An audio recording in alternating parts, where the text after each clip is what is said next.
First question, Magomed. Great to talk to you. UFC 313, of course, this Saturday. What's the biggest challenge for you in preparing to fight Pereira? The hardest part is already behind us. The training has been finished. The training has been done. But I guess the hardest thing at the moment is the fact that the fight is going on during Ramadan, and this is a time when we have to fast. And because of that, I have to break that a couple of times because I need to go ahead and drink water. So in order for me to make weight, I have to do it during Ramadan. That's probably the hardest part. This is a challenge that I have to assume, like, really challenges the mental side. So, are you expecting to be at 100% come Saturday night at fight time after going through this? Yes, of course. I'm going to be 100% ready. It does not matter what happens. I'm going to be 100% prepared. I don't even know. I don't even understand why this should break me mentally. Fair enough. Yeah. Let me ask you in regards to this title shot. We all thought it should have come basically a year ago. You've been overdue for it.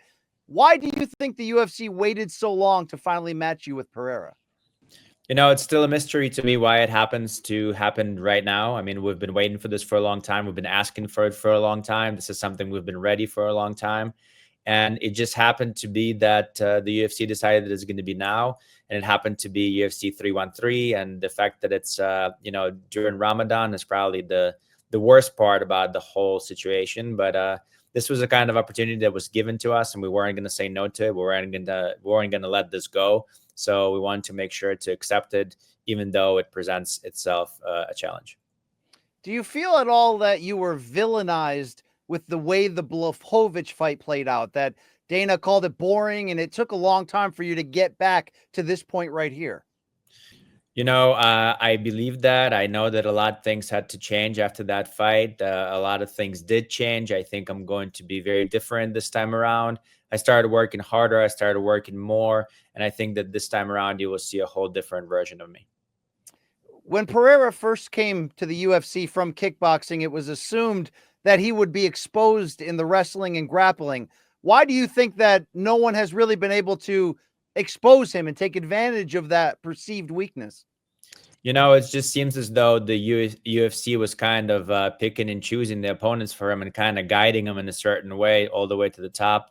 If you look, all of his opponents were pretty much strikers who themselves have issues with wrestling and grappling.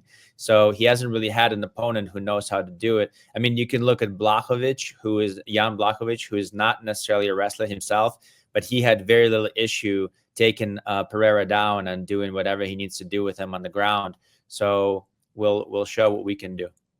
Well, the $1 million question that I know everyone is asking you is, will you do just that? Are you planning to try to expose him on the ground and lean into that advantage? We don't have a goal of coming out there and immediately taking him down. We're going to go ahead and exploit all of the different aspects of Alex Pereira. You've stood and traded with many tough strikers before. Can you do that with someone like Pereira, who has such a reputation for one-punch knockout power? Of course, we're not taking striking out of the equation at all. We're going to make sure to strike with him as well, and of course, wrestle.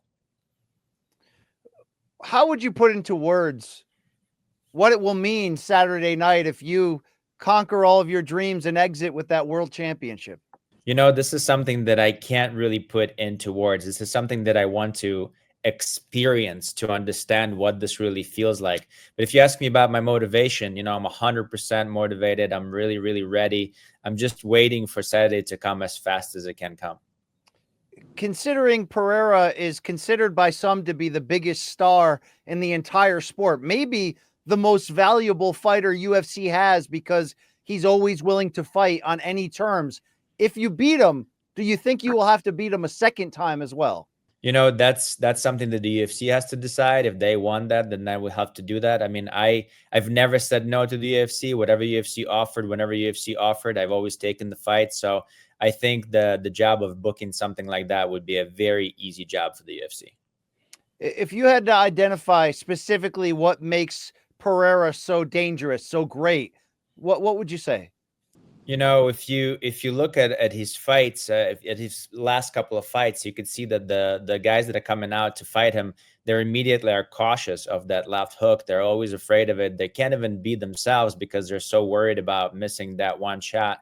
And so it mentally plays a number on them. But then if you look at the very last fight against Roundtree, Khalil was doing really, really good. And he showed that you can outstrike Pereira. It's not that hard of a task. It's just that for some reason he started giving up position, and Pereira was able to recover, and he was able to take the fight afterwards. But you know, it's not that his striking cannot be overpowered. My final question, Magomed, and I thank you so much for taking the time to answer all of these, is the Dagestan fighters from that region, from your region, they've taken over the sport, you know, the Nurmagomedovs, et cetera, et cetera. What's the secret sauce? What's the reason why that region has produced, including yourself, has produced so many elite, tough, hard-nosed fighters? You know, I think the secret sauce is in the work ethic. I think that we're really, really hard workers, and we work and train harder than anybody else. If you go into any MMA gym back at home, they're absolutely overflowing with kids and grown-ups as well. And there's a lot of competition, and this competition is something that produces really high results. So I think the only secret you're working for is just tireless work ethic and necessity to compete with one another. Great answers. Best of luck to you, Sergey. Thank you for your time as well. Wish you the best. It's going to be a great fight on Saturday. Большое спасибо. Все, спасибо.